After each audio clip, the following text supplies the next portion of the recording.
Hey guys, welcome back to another episode of the Rep Path Podcast. Today, guys, we're going to talk about something that we all have to deal with.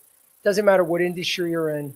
It doesn't matter if it's the interview process or when you're actually in medical sales, and that's ghosting. How do I stop from getting ghosted is today's topic. Before we get into that, guys, as always, quick housekeeping. Any questions, please make sure you submit them into the chat from this moment on, and we'll address them about halfway through the show. For any of you out there that are still struggling and hoping that things are going to change, trying to break into this industry, guys, stop procrastinating. It's not going to change. You need structure. And that's what we provide at the Rep Path Academy. Go click on the screen right now, the reppath.com. You could see a little bit more about me and my background, some of the key questions that people ask, the commonly asked questions, and as you go down, you could see the statistics of, how quickly we're getting people into this industry, the average salary that we're starting with, that reps are starting with working with the Rep Path Academy, some of the top companies in the world that we've helped place with. And then lastly, look at those testimonials, guys. These are individuals just like you that were struggling, came to the Rep Path Academy, and we helped them break into this industry, and they're doing very well today. So please go on reppath.com. If you want to shoot me a DM, to schedule a call and learn more, please do that. But we'd love to have you because we're helping people every day and we want to help you achieve your goals. Lastly, guys, if you want a copy of this podcast or any of other content that we produce, please go on my YouTube channel, the Rep Path Academy. You could subscribe. It's 100% free. Click the link below and subscribe. And then you could get not only this recording, but everything else. You could see it on the screen there. We have a ton of information, guys. I mean, just the other day, yesterday, I just did a post this morning because one of the candidates used our ride-along segment and was able to get through the interview process. They were so impressed with his ride-along skills. So please go go check the post that I posted today. I don't want to give the person's name out on this, but you could see it on there. You could see exactly what he used and what he learned, from one of our podcasts focusing on the Rep Path on ride-alongs. So we have a ton of great information on there, guys. So please check it out. Other than that, let's dive right into ghosting. Excuse me. So, guys, first and foremost, a lot of you out there are probably feeling bad, that you're getting ghosted every day, and you start to think it's you. Okay. Now, while we can do many things to minimize ghosting as best we can, everyone gets ghosted at some point or another. It's impossible to be in the sales industry, whether breaking into the industry or when you're fully, already a seasoned rep. You're going to get ghosted. It happens. You're going to get ghosted a lot. But what we're going to talk about today are a lot of the things you can do to prevent that, or minimize that as much as possible, because there are things that you can do. It doesn't mean if you're a poor rep versus a great rep that, we all get ghosted, guys. But the great reps do things to minimize it, right? And so the real skill in this is after you're ghosted is to be professionally persistent without being annoying. And I know that's very hard, guys, because a lot of us, we want to be aggressive, but there's that fine line of pissing people off and being annoying. Now, there is a little difference here if you're trying to break into the industry. I mean, let's be real. If you're trying to get a job and you're reaching out after you got an interview and that hiring manager is just not responding, and you're a little overly aggressive and a little annoying to that hiring manager and they still don't respond, you may have annoyed that manager, but who cares? I mean, you didn't get the job. So what difference does it make? The difference, though, is when you're in the industry and you're trying to reach out to customers, and because they're not getting back to you, you become obnoxious and annoying. That's a problem. That's where you have to fix it, because you can't just say, well, I don't care if I piss them off. Who cares? They're not using me anyway. No, you have to build your business. So you need those customers so you don't lose them forever. Losing out to a hiring manager that doesn't like you anymore, there's thousands of hiring managers, and it only takes one to hire you to move on. So it's okay to be a little annoying there, even though we still not want to do that. But definitely, you do not want to do that with your customers because they're not getting on page with your timeline. That's the worst thing you could do, guys, because it's a long career you have, and you will get many chances to come back to those same physicians who originally ghosted you. Excuse me. So let's talk about the top 5 reasons that medical reps get ghosted. Number one, and this is probably the most common, there's no clear next step. Okay. You end conversations that are you end a conversation very vague. Let me know what you think. Keep me posted. There's no scheduled next step. And this happens a lot during the interview process where you guys will reach out to me and say, hey, Joe, what's a good time to get back to that hiring manager? And my first question is, where did you leave off? Because if you don't set a next step, or if you don't get the next step clearly from that hiring manager, then it doesn't matter. It doesn't matter when you respond. You should be leaving that next meeting, clearly saying you should be getting a calendar commitment. So when they say to you in the interview, okay, thank you for coming in, you finished up, you closed them, everything, before you do all that, you need to know what the next step is. So if they say, Joe, we got a couple more interviews this week, and then we should make a decision you should know something by Monday or Tuesday. Okay, great. So if I don't hear from you by Tuesday, can I reach out to get an update? Something along those lines, or you give them an option. Okay, great. Joe, we should know by next week. Okay, great. Is Wednesday or Thursday next week a good time to follow up? Which works better? Right? Guys, get that commitment. You need to get that calendar commitment, because without that, then it doesn't matter. You leave yourself open-ended, and that's where the follow-ups don't happen. And that's it. The ghosting happens. You're going to get ghosted. Same as when you're meeting with the doctor. The doctor commits to using your pharmaceutical drug on his next 5 patients. And you go, great, next time I see you, I'm going to follow up. Hopefully everything goes well. And people say this shit. Guys, you don't want to do that. You go, I'm going to be coming in next Friday. Is that a good time, or is Thursday better to get an update on how those patients did? Because you'll see a lot of times, guys, when you push it to get that commitment for that follow-up date, you see who's real and who's not. Now, sometimes doctors are busy.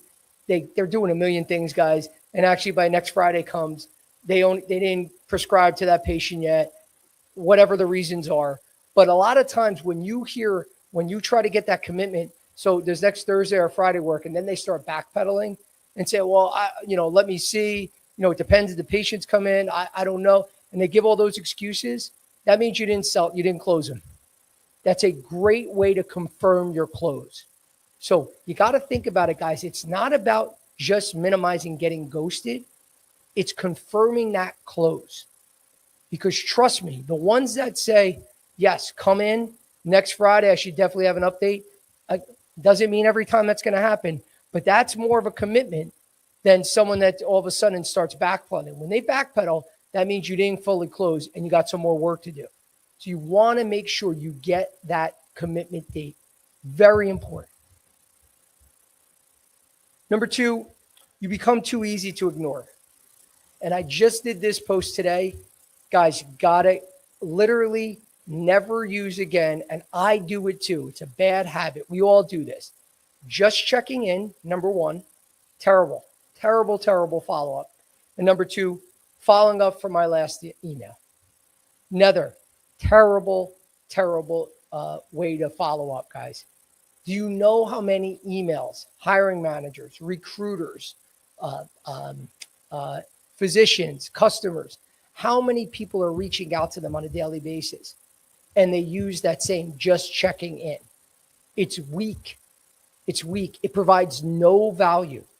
It's terrible. Guys, it really is something you got to stop doing.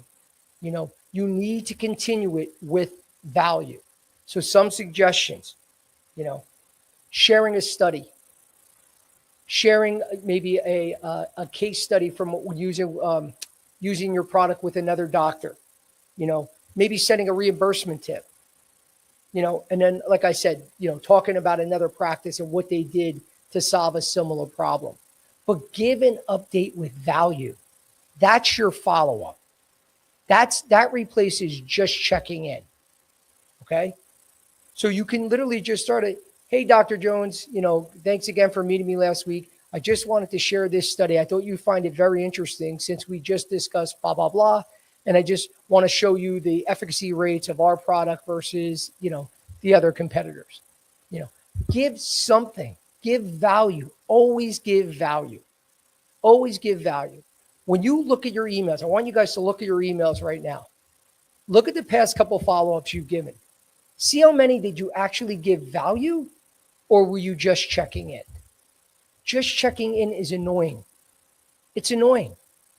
Believe me, guys, if you continue to add value, you're going to get recognized. You're also going to stand out. If you want to blend in with the crowd, say just checking in. Say it all every day, because there's no way that can possibly continue to work for someone. Sometimes people respond positively, but this is probably one of the main reasons why people get ghosted. You have to continuously bring value. This number 3 is a real, it's very real, especially in the hospital space. And that's, you didn't really speak to the real decision maker. This is very common, guys. This can happen in the office space too, where you're speaking to, office is a little less likely, but let's focus on the hospital. There's many decision makers. There's VPs of departments. There's physicians. There's chiefs of departments. There's the CFO, the CEO. There's biomed. There's purchasing. So a lot of times you'll get a commitment, say from the doctor, and this happens a lot, and then purchasing shoots it down, or purchasing gives you okay, but you don't have any buy-in from physicians, so you have to make sure that you're talking to the decision maker. That is key, so you want to make sure that you're asking questions while you're presenting to them, while you're setting up these meetings and getting commitments. You got to ask, is there anyone else that we need to bring into this to weigh in to make a final decision? Do you make the final decision? Just that simple, guys. I know we get awkward. We don't want to ask these tough questions. You got to ask the questions. Are you the final decision maker? And they might say, well, I have a say, but you're going to also need, finance. You're going to need purchasing. You're going to need the administration. You're going to need all these people to say yes. So a lot of times you get ghosted because you're not even talking to the decision maker. You think you are. You think just because they work in the office or in the hospital and they like your product, well, this is great. How come they're not responding to me? Because they make no decisions. So you have to make sure you clarify that from jump, because you still want to, it's not like you're going to just cancel the meeting because they're a waste of time. You never know there, but you want to get to that decision maker, because this happens a lot. I've done this thousands and thousands of times in my career, where I went down the wrong path, wasn't asking the right questions, and it just delayed the process instead of just being straight up right off the bat. So make sure you're doing that. Is this really the decision maker? Do they make that final decision? Got to be asking yourself this, and then make sure you're asking them during the meetings. And then number 4, guys, and this is very real too. Sometimes it's just timing. And again, this is another very common thing, especially in capital. Timing is everything in capital. I mean, budgets. Sometimes budgets aren't released yet. They can't make a decision yet. They don't know how the money's going to get allocated to the different divisions. So they don't respond because right now is not the right time. That happens a lot. Sometimes you're calling them or you're sending emails the exact same time every time. Every time you go to that office and that doctor goes, she doesn't see you. Every time you send an email, it's at 8 a.m. in the morning. You're doing it based on your convenience. And again, I'm not saying you out there, like you're the only ones that do it. I did this too. But you got to change it up, because guys, sometimes it's just, the doctor's always busy at that time. He's never going to look at the emails. So then you get drowned in the other 1,000 emails that were sent. He never gets to it. Instead of sending one on a Sunday, maybe sending one at night. Try to go the path of least resistance, guys. Don't just do the common 10 to 2, where everyone's in the field at that time. Doesn't matter your pharma device, diagnostics, capital equipment. That's when everyone works. Everyone's in offices from 10 to 2 every day. And then the further you get away from that 10 and that 2, the earlier from the 10 and the later in that 2, you're going to start seeing less and less people in the field. It's just a fact. Okay. Now, I'm not saying that that's everyone just works 10 to 2, but I'm saying that is known that is those are the busiest hours of the day. So you got to think that way. Do I want to go somewhere and give someone a message? It's like almost like yelling to try to talk to someone in like someone giving a speech or in a rally. You're going to try to talk to them in the middle of the rally when there's thousands of people around all asking questions, or maybe you get there beforehand and see if you can meet with them and ask them a quick question before they begin, or maybe you could hang around later and ask them a question. So it's timing. You want to make sure that you're not constantly doing the same thing and expecting a different result. You got to change up your timing, because you're going to see that good timing could be that the only reason why you're getting a response right now, or the difference maker in getting a response at that time. And then lastly, number 5, you didn't create urgency. Very, very common, guys. I deal with this too. We all deal with this.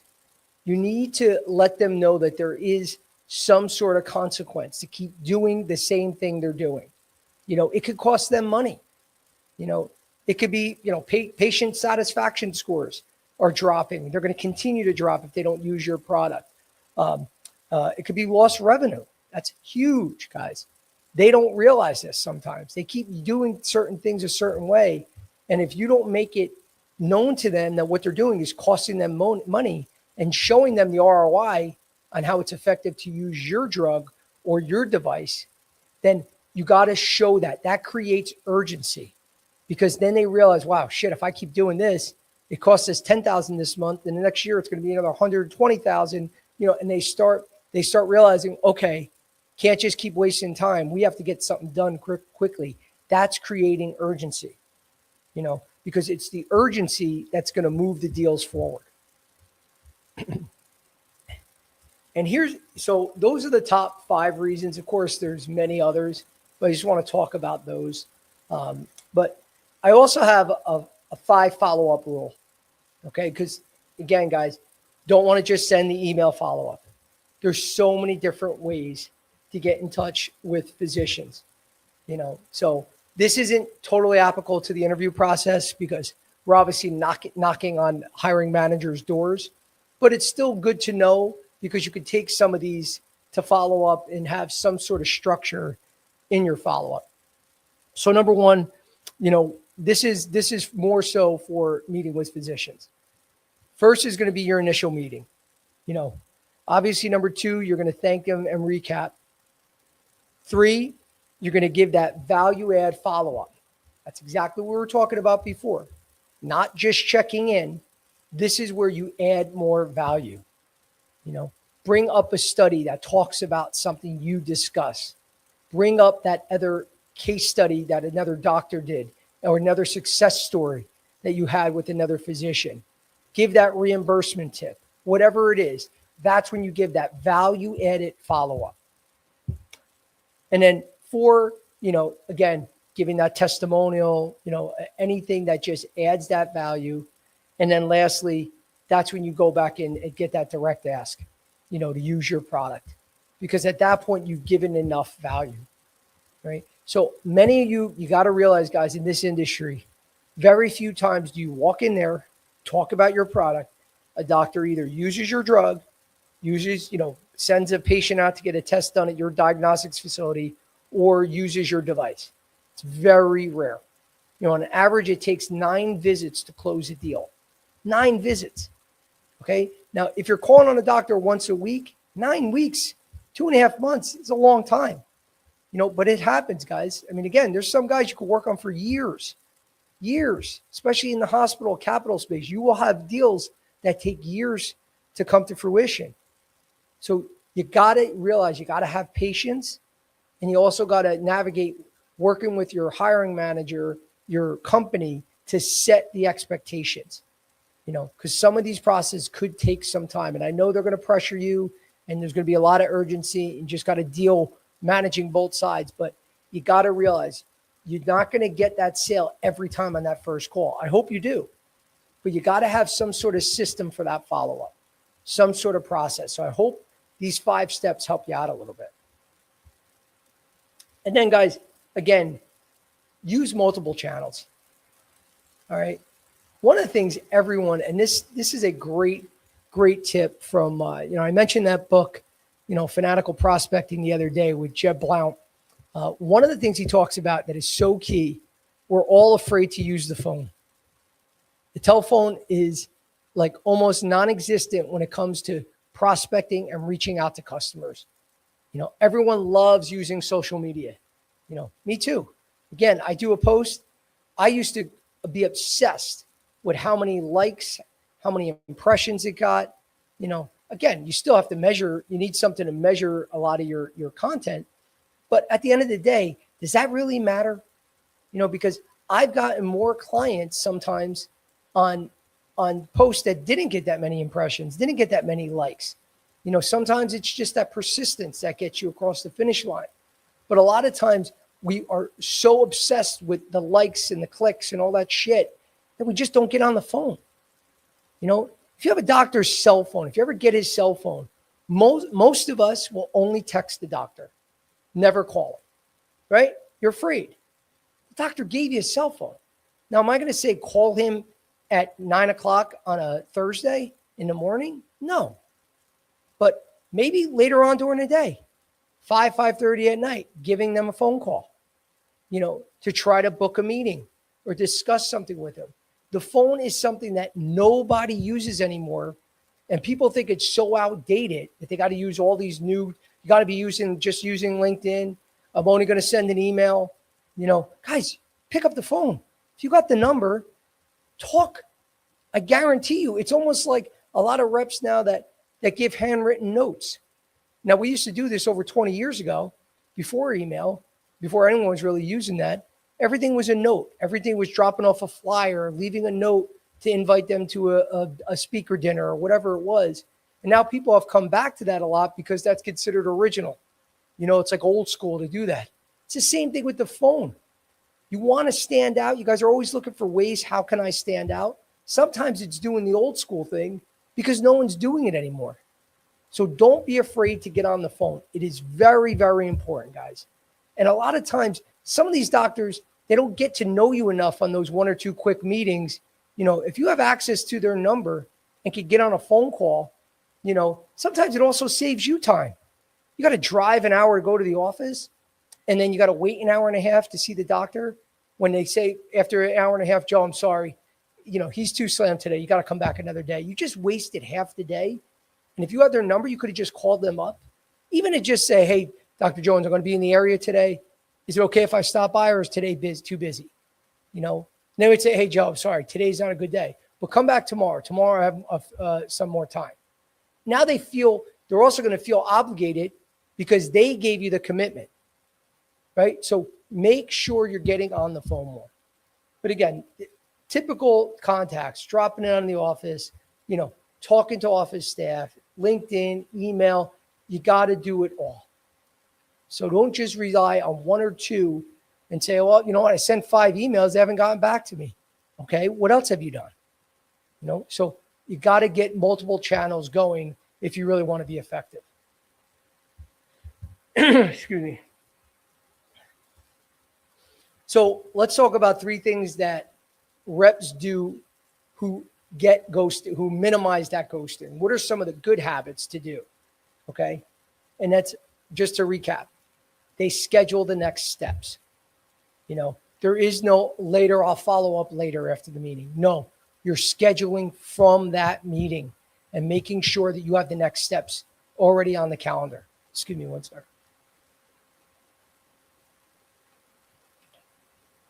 Okay. James, it's losing my voice, but again, talking too much, Joe. You're talking too much. I know. Well, you're supposed to be adding some commentary and helping me out here, man. You're just sitting there in silence. You're running the show, Joe. I'm waiting for my movie references to jump in. Yeah, I got nothing right. They just got to come. He's got to come. The other day I did good with that Bronx Tale one. I was That was a proud great of one. myself with that Yeah, one. it was a great one. No, so number one, scheduling next steps, guys. We know that. Number two, adding value every time. Stop with the just following, checking in. No more just checking in. And then lastly, staying professional and persistent. Okay. It's okay that you could follow up 5 to 10 times, guys. All right. But if you send 5 to 10 just checking ins, that's ridiculous. That's dumb. That's annoying. But if you're constantly adding more value every time on those follow-ups, that's being professional and persistent because you're trying to add value. You're also just not adding anything that, is medically related, any study to talk about. You're obviously discussing things that you guys taught. I mean, you're adding things of value that you discussed that are relevant, that are part of the drivers or the anything that the physician is looking for. You're adding value, so you got to basically know what they want first, and then continue to add value to whatever you discuss. So don't just think that I'm going to just send any study that sounds interesting. No, guys, it's got to be related to the discussion. Okay. So, I mean, I know this was a little bit quicker going through that. So I'm going to pause right here. And James, any questions from the crowd? Yeah, we got a bunch, Joe. Awesome. We got Gianfranco Traversa said value also mean purpose and agenda in very few lines. Get prepared for the conversation. So he was adding to something you were saying earlier. Absolutely. I agree, John. We got Greg Halstead. I just got my first ride along done last week with a device rep and thought it went great. The manager said he'd loop me in on the next steps and then nothing. Do I reach out again or does that come off as across as desperate? Well, again, you had a ride along, so that's a positive. I mean, usually they're not doing first steps in an interview process, doing ride alongs with 20 reps. So usually the ride alongs come towards the end of the interview process. So that's great job by you. That means you really moved through that process pretty quick. You did it effectively. But my big question to you, did you get a next step? Did you get something on the calendar on when you should hear back? And I'm not saying, guys, it's foolproof every time. Once you get that date, they're locked in and they're definitely going to respond to you. But at least you have something to go by. So that would be my first question for you. When you left that ride along, did they say you would hear back by Monday, by Tuesday? Because sometimes those things change too. They go to make a decision and the vice president's out of town, so they can't do it until he comes back. The CEO's away, whatever. There's a conference. Sometimes they have two great candidates. They make one person just edges the other one out, but they don't let the other one know. This is very common, by the way, at the end of the interview process. A lot of companies will keep two people. They'll have their number one and their number two, their backup. Both are great. They just, for one reason or another, they like one person over the other person, and they will keep that person warm, where they're not going to say we're not going forward with you, but they're also not going to give you any update. They're going to just keep you hanging for a minute. If that other person backs out, then you might get an offer. But sometimes when there's silence, that could be happening too. It sucks. Again, it's just part of the process. You could fight that all you want and say that's not fair. I get it too, guys, but it's just part of the process. But main thing, just get back to what we were talking about. You have to get that next date because that will be able to dictate what you do next after that ride along. We got Brian Noonan. After the second interview, I sent a really detailed thank you email referencing specific things we talked about. Thought that would set me apart. I was ghosted anyway. Is the thank you note a thing? Is the thank you note thing actually worth doing, or is it overrated? You have to do a thank you note every time, every single time, because it's never. Sometimes, it might not mean anything, But I guarantee you, it's by not sending one that's never going to help you, if that makes sense. You have to always send a thank you. Now, what we teach, and this is a major tip that a lot of other coaches, programs, they don't teach this, but I'm going to give this away for free. Excuse me. Sending a thank you email before the interview too. It doesn't mean you don't send one after. You're still going to send that one after. But if you really want to stand out, nobody sends a thank you email before they meet with that hiring manager. They just don't. And that is such an easy thing to do, guys, to let them know that you're excited about the role. You're excited to meet them. So number one, that shows them, wow, this person really wants this job, that they're reaching out ahead of time. Straight up say, I'm very excited, enthusiastic to meet you tomorrow at 12 o'clock. Is there anything else you'd like me to prepare before we meet besides my resume? Guys, you never know. You never know. They might say, that's a great question. Actually, yes. Can you bring in a business plan? Actually, yes. Can you bring in your last month's numbers? I don't know. They could say anything. But I guarantee you, out of 5 people going in that next round, maybe one is doing that. The other 3 or 4 are just waiting for that interview. They meet with the hiring manager. They close. They do everything. They thank them for their time with the thank you. They bring up 1 or 2 value adds, like I'm sure you did. You got to set yourself apart. Doing that is mandatory, the thank you after. Start doing the thank you before too, and that's going to really help you stand out. I got Stephanie Rivers. This might be a dumb question, but how long is too long to wait before you assume you didn't get the position and move on? I always feel like I'm in this limbo where I don't want to give up, but I also need to protect my mental health. I totally get that, Stephanie. It sucks. The waiting game sucks. But this is where you got to you got to keep moving forward. Literally that day, it could be great. Joe, you're going to hear from us. You're our number 1 candidate. Awesome, awesome, awesome.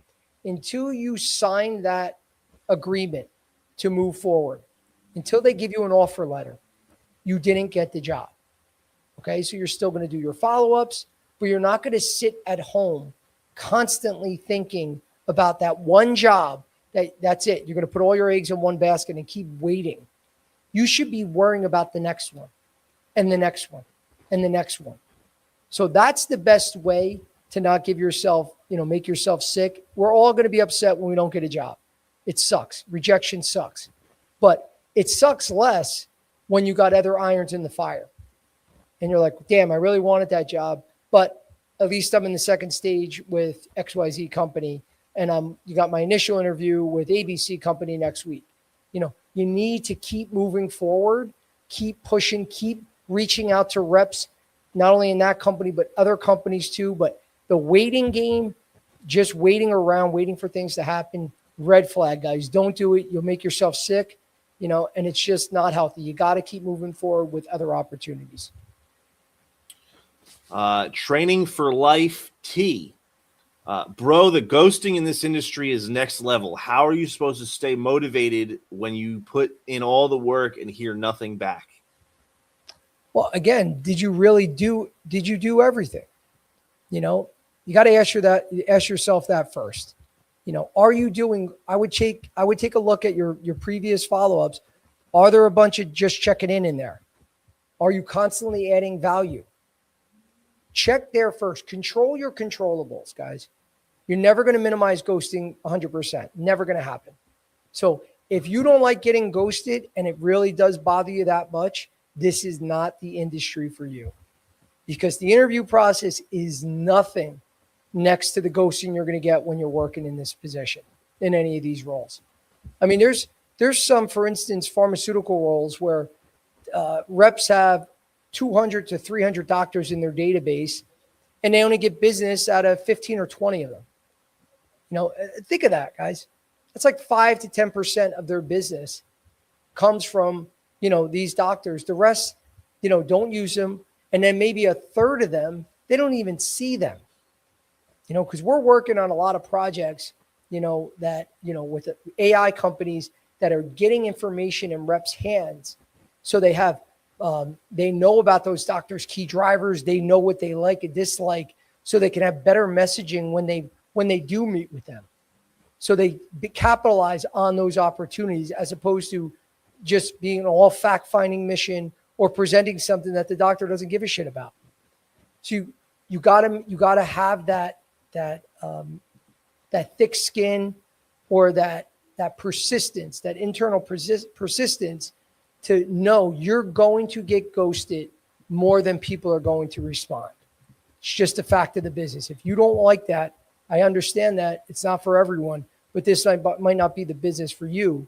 But I would check first with the things you can control. If you're doing all that, then you're going to set yourself up, for that increased success. But if it's too much, again, you might want to pick a different industry. I got Protein and Purpose. Do certifications like CNRP actually help you not get ghosted, or is this just a thing people say? Genuinely curious before I spend the money. Complete waste of time. Just that simple. Complete waste of time and money. The only thing that does, that CNRP, whatever it's called, it's to show the hiring manager and illustrate during the process that you own your own development. So what we ask all our candidates, we want them put the Rep Path Academy on your resume. It's not because everyone's go, wow, you graduated like it's Harvard. No, it just shows that you own your own development and you're continuing to do whatever it takes to grow and get more skills. The difference with us and the CNRP is just teaching you medical terminology, which you can look up yourself. At the end of the day, if you take the CNRP, my question to you to ask the people at CNRP, ask them, if I take this and I pay for this, is the company that hires me, are they again going to let me skip training because I have this CNRP certificate? The answer is always going to be no. They're going to have to train you regardless. So it's just a way to make money. God bless them for doing it. But there's not a company out there that has ever said, Joe, I need someone with at least 2 years of B2B sales experience. They must have a 4-year degree and make sure they have their CNRP certificate. Never, ever, ever. I would suggest, if you're looking to spend that on the CNRP, put it towards the Rep Path Academy, and we'll actually make things happen for you. Actually get placed. 100%. Gold Digger Gina. Wow, that almost threw my dyslexia. Almost called her Gold Digger. Gold Digger Gina. Why do hiring managers say we'll be in touch next week and then just not? Is this something that they say just to end conversations? Could be. I mean, really, it could just be like, think about it. It's like going on a date. Oh, I actually got one for you, James. This isn't a movie, but that if you ever watched Friends years ago. I did not, but I know the show. Okay. But Chandler talks about that. There's an episode with Chandler where he can't end the date without, at the end of the date, even if he doesn't like the person, he still says, this was great. We should do it again sometime. Right. And it's like, the funny part of the show. And every time, no matter how much he hates the person, it just comes out of his mouth. A lot of times, guys are just being friendly. Have you ever gone on a date that the girl said, maybe you have. I've gone on some bad dates in my date, years ago, where you just knew it wasn't happening. Did the girl have to actually tell you, this was so horrible, I'm definitely not going to see you again? Most of the time you just know it didn't go well. And there's just that unspoken word, like, we're not going to see each other again. I probably have said that and be like, this was so nice. I'll give you a call. And then you just don't call them. It's just human nature, guys. So yes, they could do that a lot. Whole point is, who cares? Who cares? Follow the steps that we talked about today, and that will minimize that. Or at least it'll help that you're clarifying, like, wow, this person definitely isn't sold yet. I didn't get the commitment yet. Don't just go by analyzing what they said, how they said it. Guys, if they didn't get back to you and you've done everything you've done, it's time to move on. We got David Osil. I DM reps on LinkedIn asking for like 10 minutes of their time and almost nobody responds. Is that just the reality, or am I doing something wrong? Well, what are you asking in the messages? Are you just asking for time?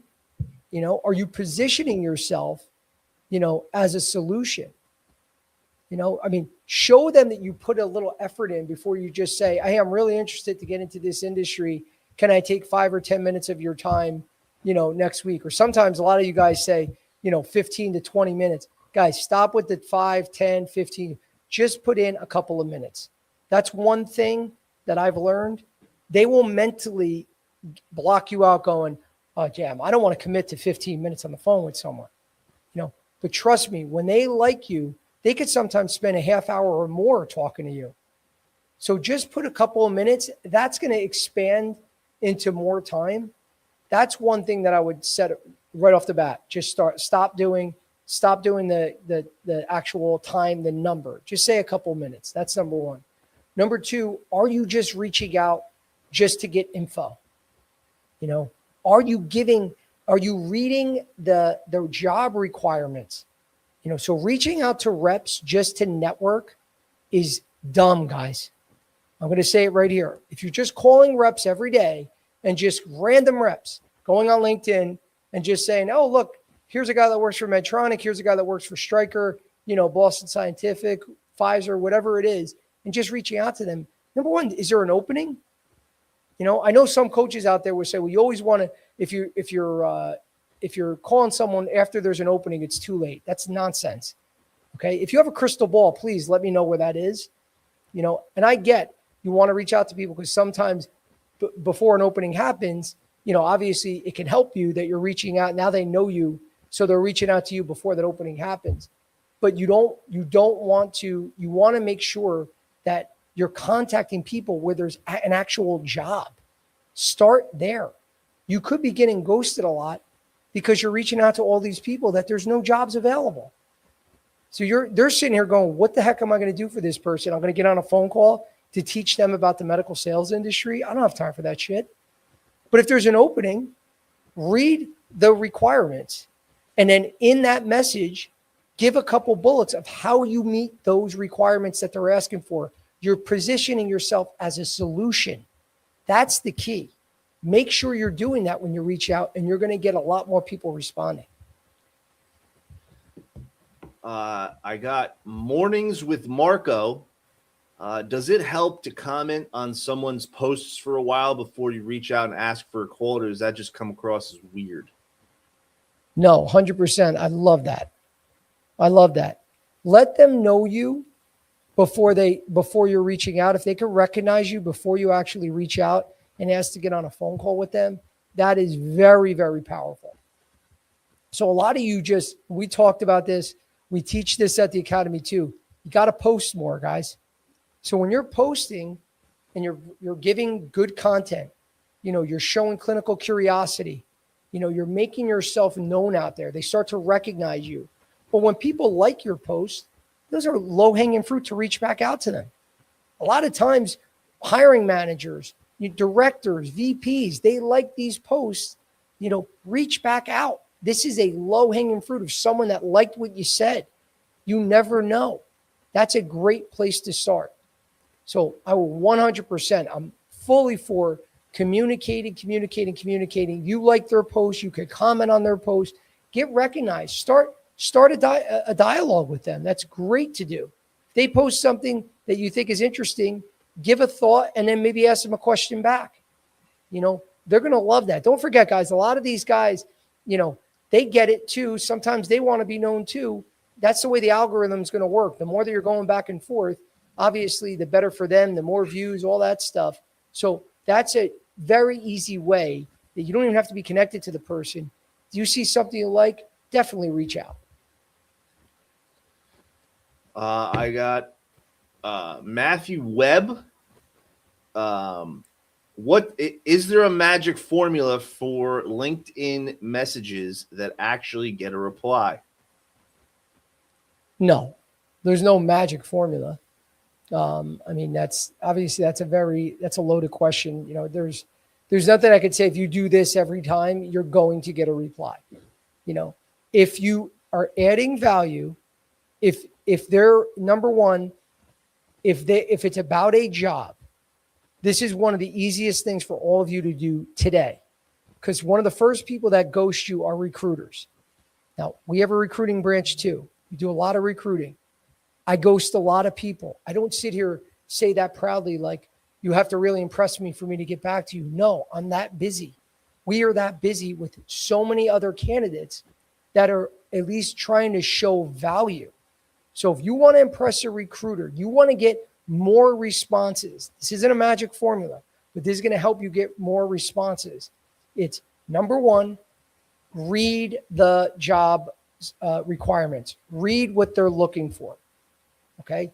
And then cut and paste those requirements, put them into the body of the email, and you can bullet point how you fit all those requirements or how you fit most of them, or at least put the reasons why you fit exactly what they're asking for, and then send that to the recruiter.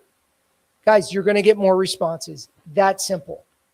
A lot of you guys respond, Joe, I'm interested in that job. You don't even say the job. You don't even say the town. You don't say the division. Joe, I'm interested. Or you just send me a resume. What the hell is this? Don't do that, guys. That's lazy. It's lazy. You're not going to get responses. You have to realize how competitive it is out there. No one really understands this until they're going through it. We get 300 to 500 applications for every role, and we get it within the first couple of days. Do you know how much that is? It's crazy. So don't think that your little shooting the resume is going to get you across. And for some of you guys with experience, not to put anyone down, but a lot of you think you're better than you are. You think your resume is like, wow, no one's going to have this resume, my background.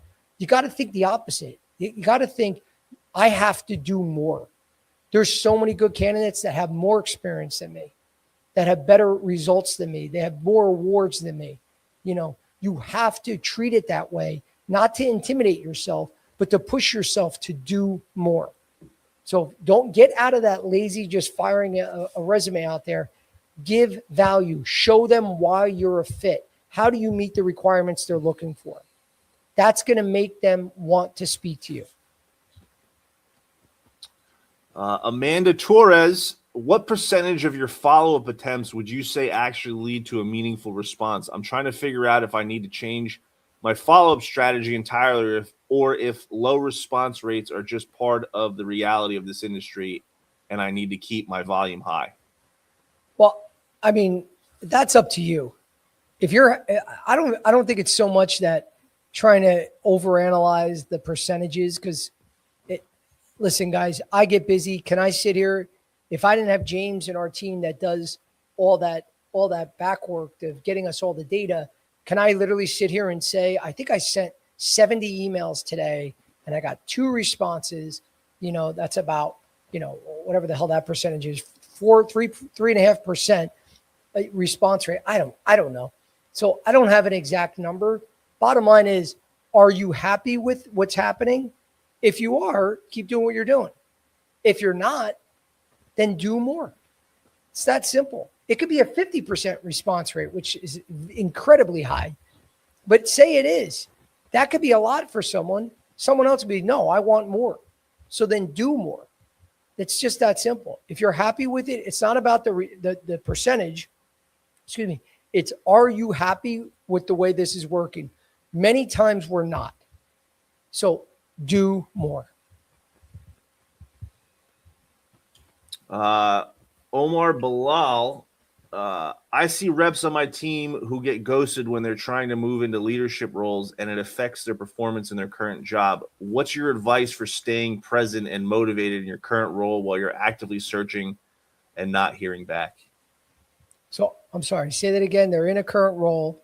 He said, I see reps on my team get ghosted when they're trying to move into leadership roles and it affects their performance in their current job. What's your advice for staying present and motivated in your current role while actively job searching and not hearing back? Well, I mean, number one, who's paying you right now? I mean, it's that simple. Guys, I've been there before. I get excited. There's a promotable position. You want to go from rep to manager or manager to director, and you get all excited. You see the pay increase.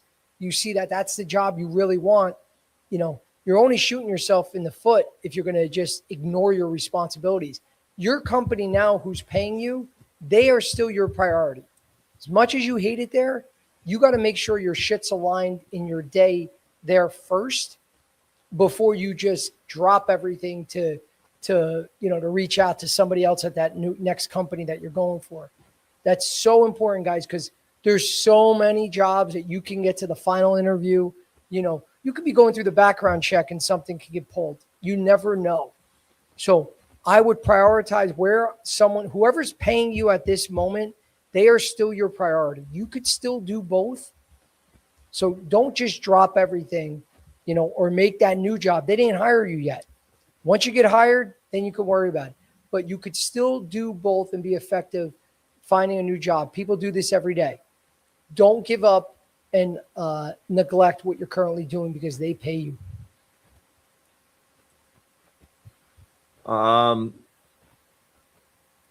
Denise Kowalski.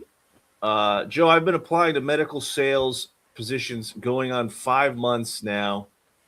And hold on, I've been going on 5 months now, and I want to be really honest where I'm at. I have a background in pharmaceutical distribution. I've done 2 ride-alongs. I've gotten my CNRP, and I've completely overhauled my resume twice based on advice I found online. I still cannot get a single recruiter to respond to my application. Not a rejection, not a we'll keep a resume on file, just nothing. At what point does silence mean you need to completely change your approach versus just keep grinding through it? 5 months and you're still getting ghosted. 100%. You 100% have to be at the Rep Path Academy. It's just that simple, because you're going to try to self-diagnose. And we see this all the time, guys. You're going to self-diagnose. You're going to go, maybe it's my resume. Maybe it's interviewing. Maybe it's the way I'm networking. We're going to cover everything. We are going to cover everything from your resume, LinkedIn, your networking, how to answer in star format, how to close, how to prep for a ride along. We're going to do everything. So we're not going to leave any stone unturned. We're going to make sure you're a better candidate. But if you're doing this for 5 months, that is a major red flag. Stop doing what you're doing. Reach out to me today after this call. Book a call. We will get you set up so we could stop this frustration. Because, guys, another 5 months is going to go by just like that. And this is just a lot of frustration. It's not even, forget about the money and everything else that you lose out on. We know that that's there. It's that frustration. It drains you every day. If you lose the motivation, don't do that. We don't want to see it happen. We see it happen all the time. That is the biggest reason why people don't get what they want, because they get frustrated and they go, screw this. This is too hard.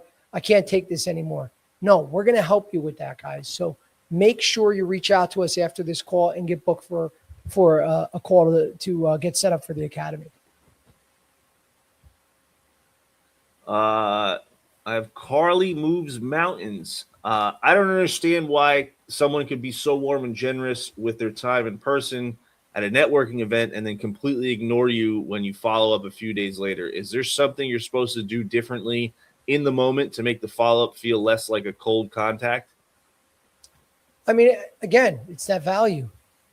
It's showing the value. Some follow-up, not just, oh, we hit it off, we had a good time, and just checking in.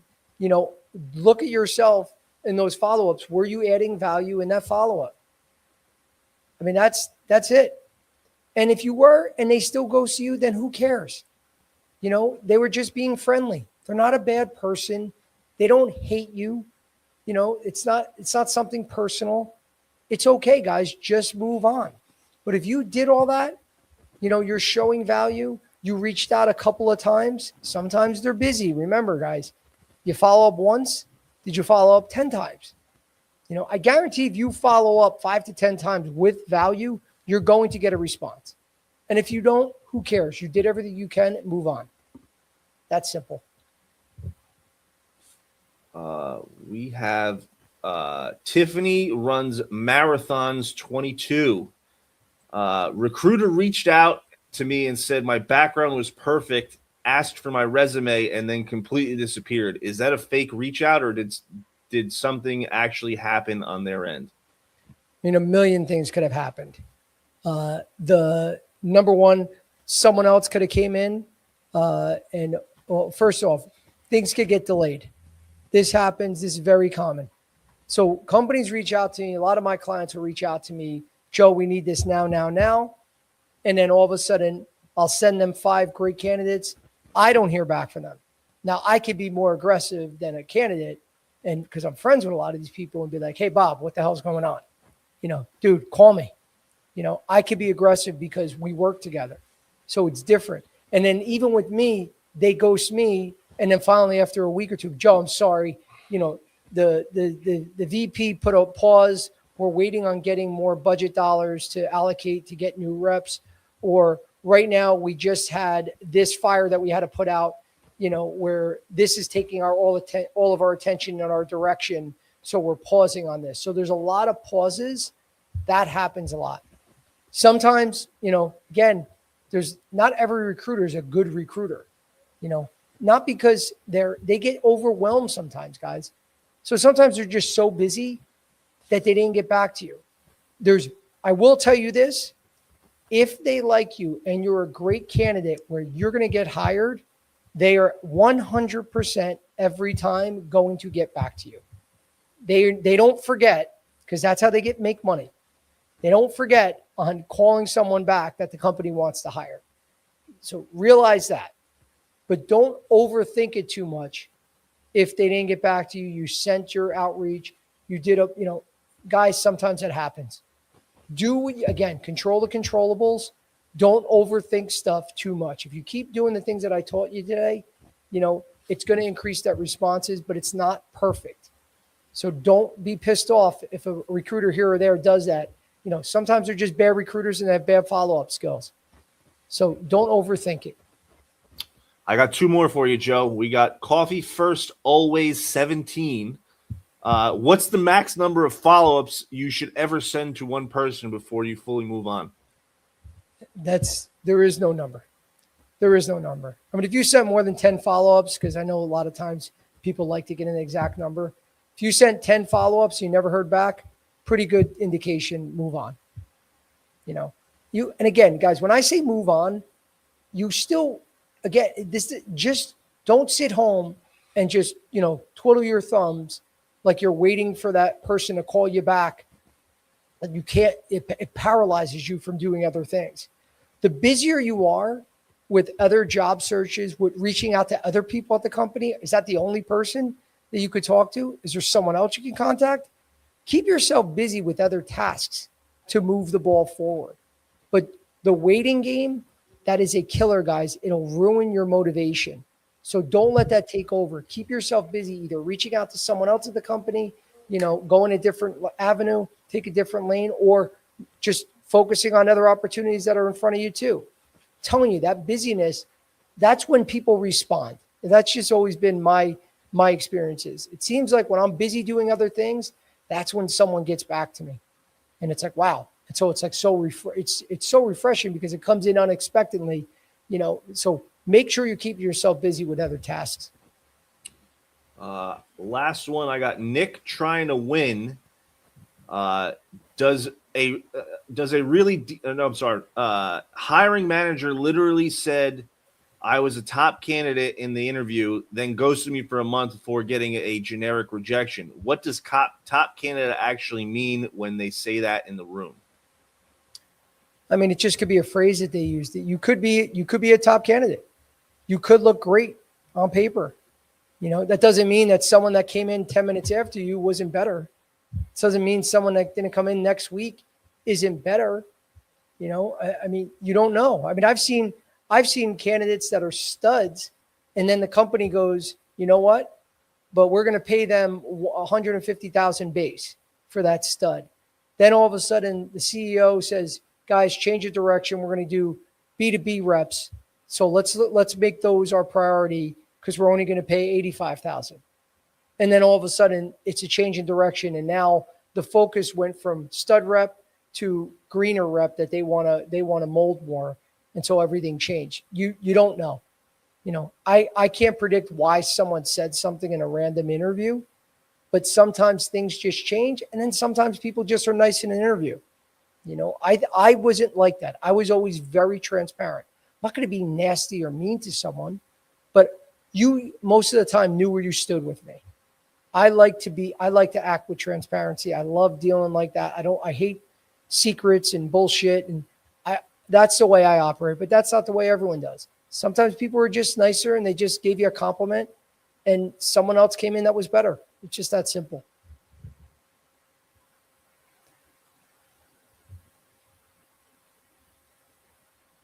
That's it for today, James. Yeah, that's all we got. That's all Awesome. we got today. Awesome. Well, thank you for that. Thank you guys. Tons of great questions. A lot of good info. Again, guys, there is no silver bullet. The whole point is not eliminating ghosting. It's minimizing it as much as you can. So do all the things that we talked about today, and I guarantee you're going to get better results. It's not going to be perfect, but it's going to minimize that frustration that you get, because each time someone ghosts you, the more you let it dwell, you dwell on that and you get frustrated. It's just going to make your life miserable. Don't do that. Do the things we talked about. Continue to add value. That's the main thing. Set up those next meetings every time you have a conversation, and it's going to help you out. But I want to thank everyone for joining us today. As always, guys, again, if you're struggling, just like that one individual, 5 months, not seeing any differences, no more questions, guys. Reach out, Rep Path Academy. Go to reppath.com, shoot me a DM.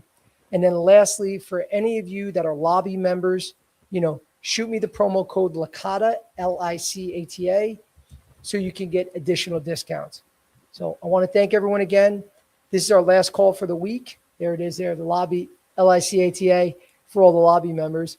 But as always, guys, we're doing these every Monday and Wednesday at 3 p.m. Eastern. If I don't talk to any of you, have a great week and weekend, and I'll see you next Monday. Take care, guys.